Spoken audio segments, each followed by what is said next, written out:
Hello everyone, and welcome back to this week's Brain Coach Tip. I'm Jan Bedell, the Little Giant Steps Brain Coach. It's so great to have this forum to share the revelations God has given me over the past 20 plus years.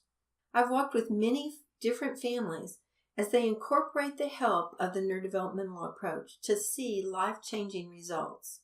In fact, when asked to describe their experience with Little Giant Steps in 1 to 2 words, many families use life-changing as their description.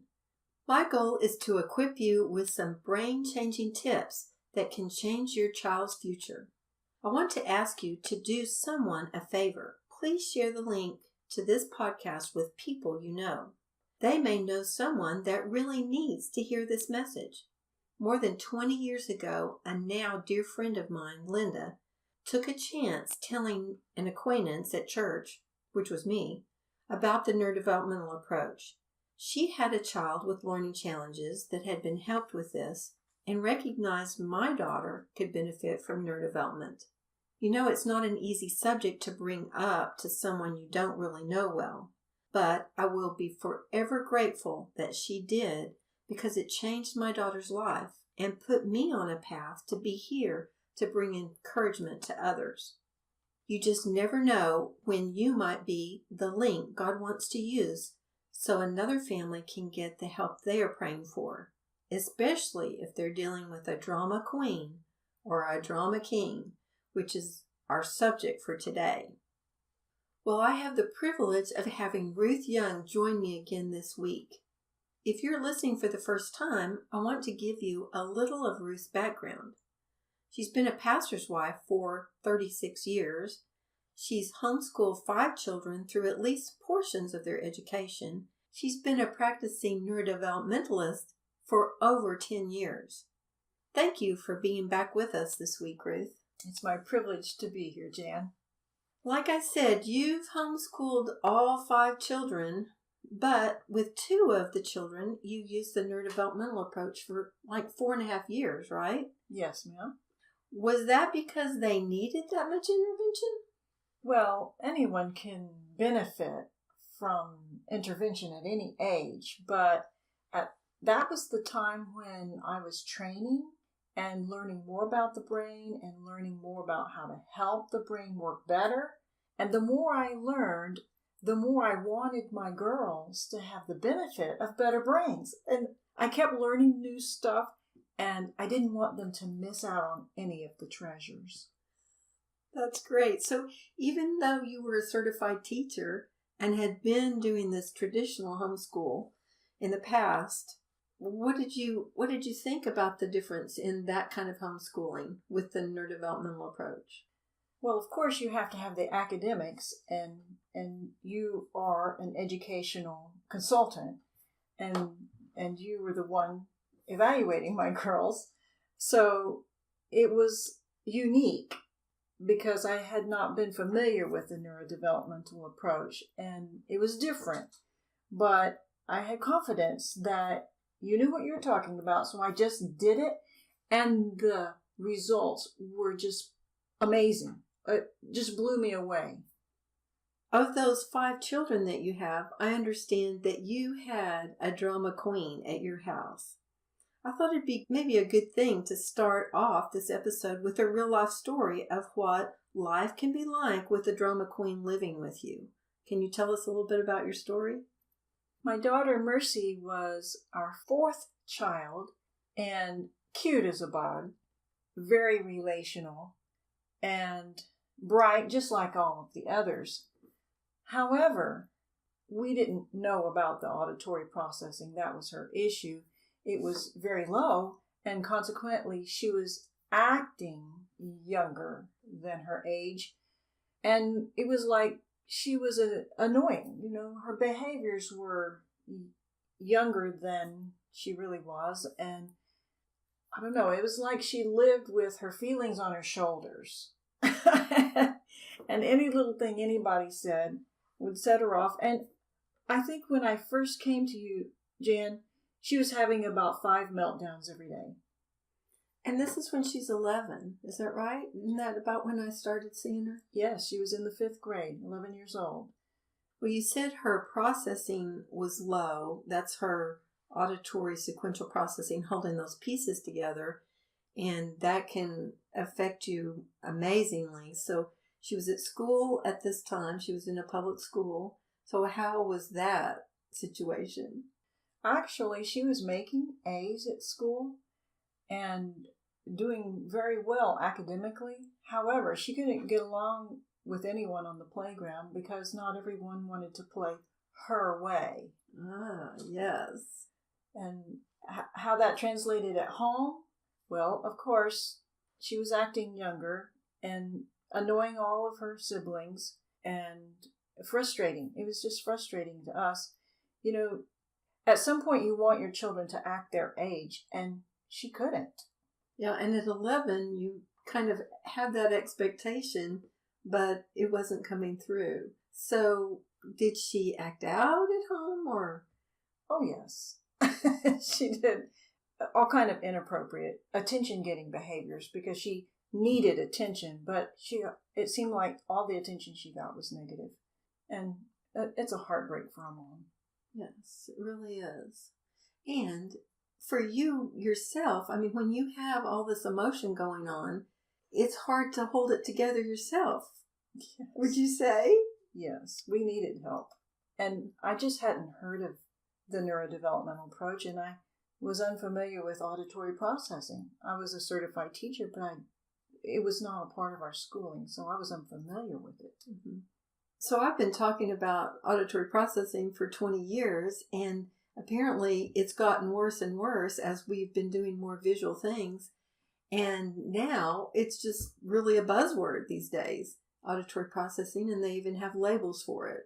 But, well, just tell a little bit about what happened when Mercy's processing came up. Well, this was very remarkable because, well, here she is, 11 years old.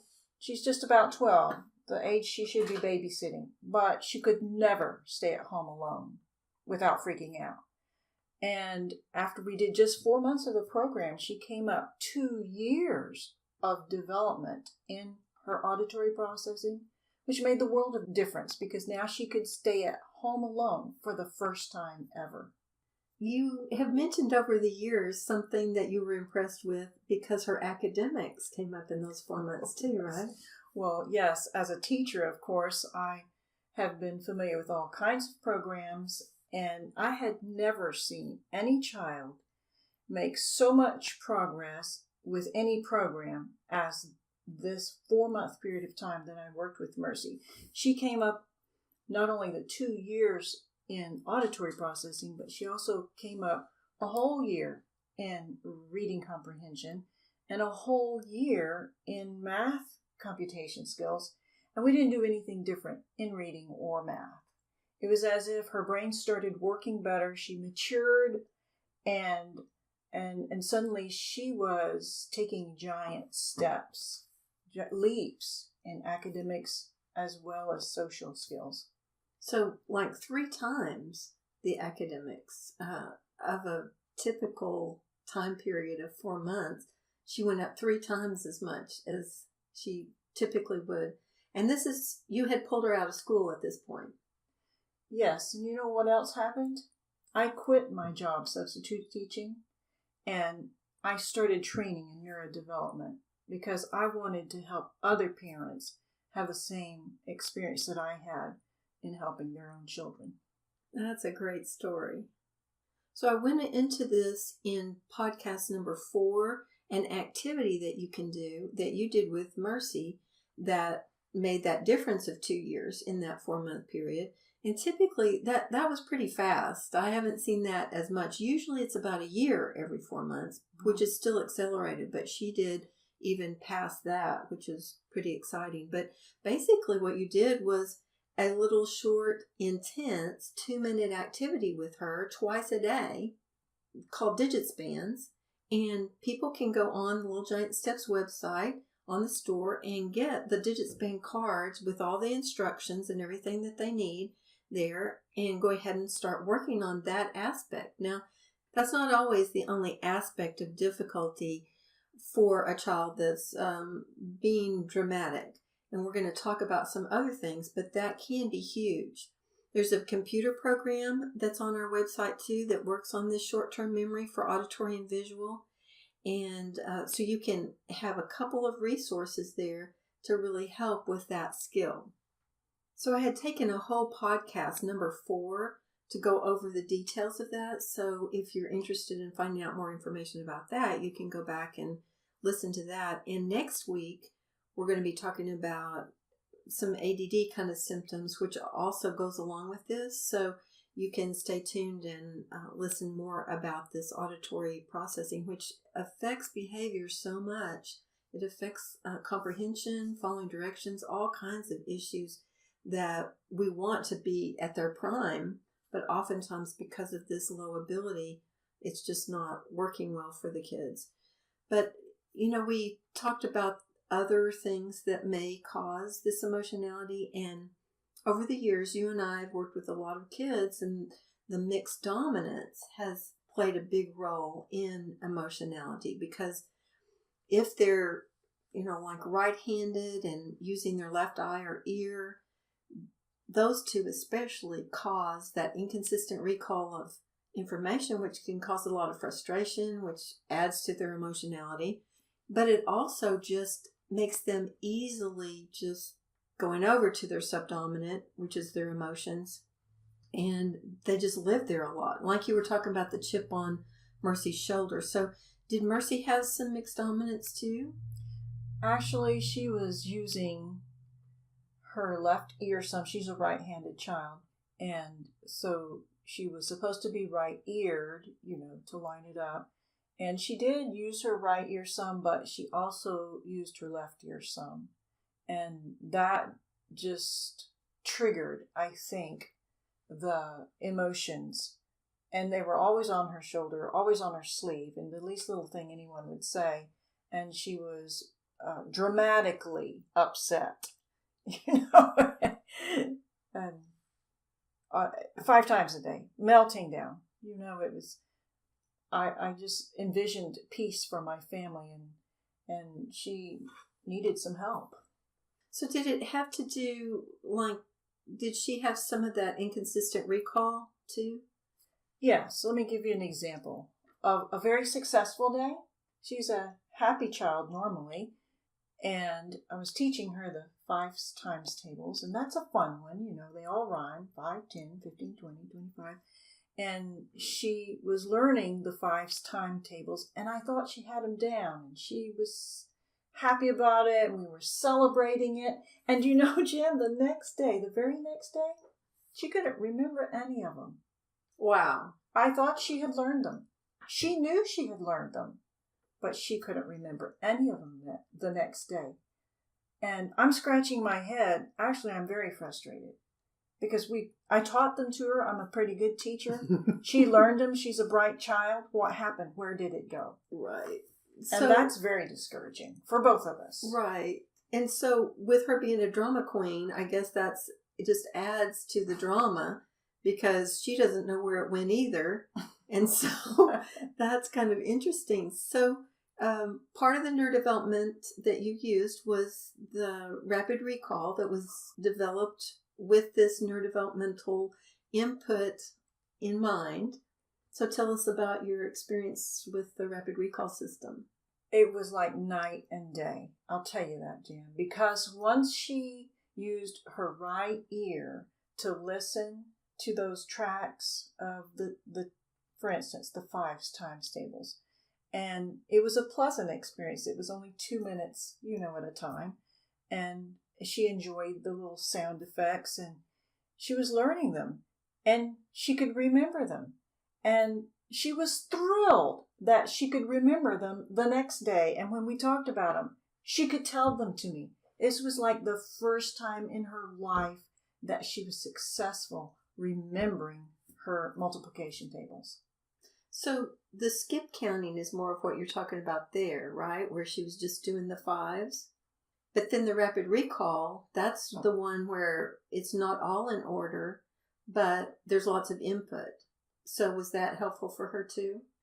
She was so happy with the rapid recall. I just tell you, I made a little book, for her, and she had her own earphones, and she put the little disc in there, and she would do it herself. She loved being independent. She's 11 years old and wants to be in charge of everything. So she did her listening. Then she did the writing time. And then we did the flashes together. I held up the cards and she read them. In fact, we just raced the clock, and she loved the intensity of that. This child just loved intensity. And it was so nice to be able to give it to her in a positive way. And she was learning her math facts, and she was so proud, and I was so happy, and we were celebrating every day, and it was a positive experience, finally, to do school together. Thank you for the rapid recall system. Well, that's interesting, because I think that would also help the emotionality come down. When the math facts come quickly to you, then it doesn't take you so long to do your math exercises. So then school doesn't take as long, and then you have time to do other things. So I just want to encourage everyone to go on littlegiantsteps.com and look at the rapid recall. There's lots of testimonies there, people that have used it, people that have said their children hated math before and now really like it, because it's actually inputting that information instead of having it come out. So like when you were saying racing the clock and everything, the answer is actually there. And so she was just able to say it really fast and get it in there where it needed to be. So that's very exciting. I just want to let everyone know about the other resources. There's lots of articles, free articles. There's webinars that they can learn more about the neurodevelopmental approach. And if you really want to do kind of a screening on your child where you actually know how to test some things and then what to do about it, you ought to look at the neurodevelopmental DVD there. The neurodevelopmental approach DVD will give you some real good places to start.